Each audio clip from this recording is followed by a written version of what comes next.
بسم اللہ الرحمن الرحیم۔ السلام علیکم دوستو، آج ایک نئی کہانی کے ساتھ ایک بار پھر آپ کی خدمت میں آپ کا اپنا میزبان قادر کلہوڑو حاضر ہے۔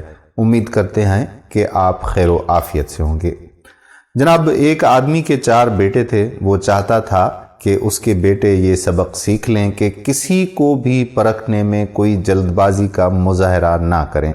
لہٰذا اس بات کو سمجھانے کے لیے اس نے اپنے تمام بیٹوں کو سفر پر روانہ کرنے کا فیصلہ کیا اور دور دراز کے علاقے میں ناشپتی کا ایک درخت دیکھنے کے لیے بھیجا۔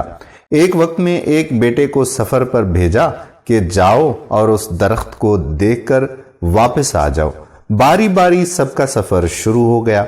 پہلا بیٹا سردی کے موسم میں گیا، دوسرا بیٹا بہار کے موسم میں سفر کر کے گیا، تیسرا بیٹا جو تھا وہ گرمی کے موسم میں، اور سب سے جو چھوٹا بیٹا تھا وہ خزاں کے موسم میں اس سفر پر گیا۔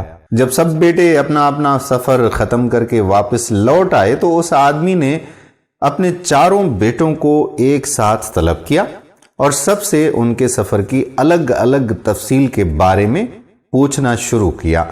پہلا بیٹا جو جاڑے کے موسم میں اس درخت کو دیکھنے کے لیے گیا تھا، اس نے واپس آ کر کہا کہ درخت بہت ہی بدصورت، جھکا ہوا اور ٹیڑھا سا تھا۔ دوسرے بیٹے نے آ کر کہا کہ نہیں، وہ درخت تو بہت ہرا بھرا تھا، ہرے ہرے پتوں سے بھرا ہوا تھا۔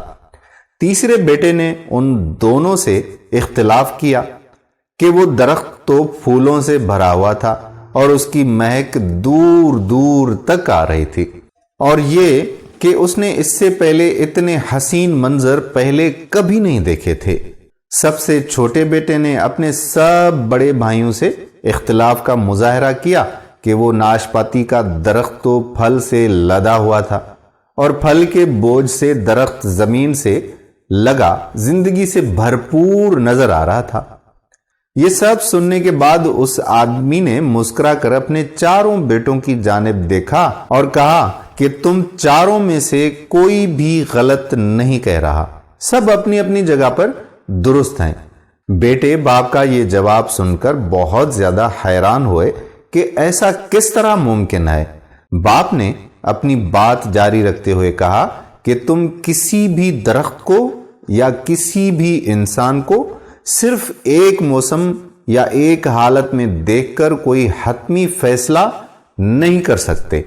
کسی بھی فرد کو جانچنے کے لیے تھوڑا وقت ضرور درکار ہوتا ہے۔ انسان کبھی کسی کیفیت میں ہوتا ہے تو کبھی کسی کیفیت میں۔ اگر درخت کو تم نے جاڑے کے موسم میں بے رونق دیکھا ہے تو اس کا ہرگز یہ مطلب نہیں کہ اس پر کبھی پھل نہیں آئے گا۔ اسی طرح اگر تم لوگ کسی شخص کو غصے کی حالت میں دیکھ رہے ہو تو اس کا مطلب ہرگز یہ نہیں ہے کہ وہ برا ہی ہوگا۔ کبھی بھی جلد بازی میں کوئی فیصلہ نہ کیا کرو جب تک تم لوگ اچھی طرح سے کسی کو جانچ نہ لو۔ دوستو، ہم اکثر یہی تو کرتے ہیں اور یہی غلطیاں دہراتے رہتے ہیں کہ کوئی بھی شخص ہمارے سامنے آ جائے تو اسے دیکھتے ہی ہم کہتے ہیں کہ یہ تو ایسا ہے، یہ تو ویسا ہے۔ اس طرح کے کمنٹس پاس کرنے سے پہلے اس شخص کے بارے میں آپ کو جاننے کی ضرورت ہوا کرتی ہے، اور جلد بازی کا مظاہرہ کبھی بھی نہ کریں۔ کسی کے لیے کوئی بھی رائے قائم کرنے سے پہلے سارے معاملات کو دیکھنا ضروری ہوتا ہے، کیونکہ آپ کا یہ اہم ترین فیصلہ ہوتا ہے کہ کسی کی شخصیت کے بارے میں آپ کوئی سی بھی رائے قائم کریں۔ امید کرتے ہیں کہ آپ کو ویڈیو پسند ضرور آئی ہوگی۔ اگلی ویڈیو میں پھر ملتے ہیں، تب تک اپنا بہت زیادہ خیال رکھیے گا اور ہمیں بھی اپنی دعاؤں میں یاد رکھیے گا۔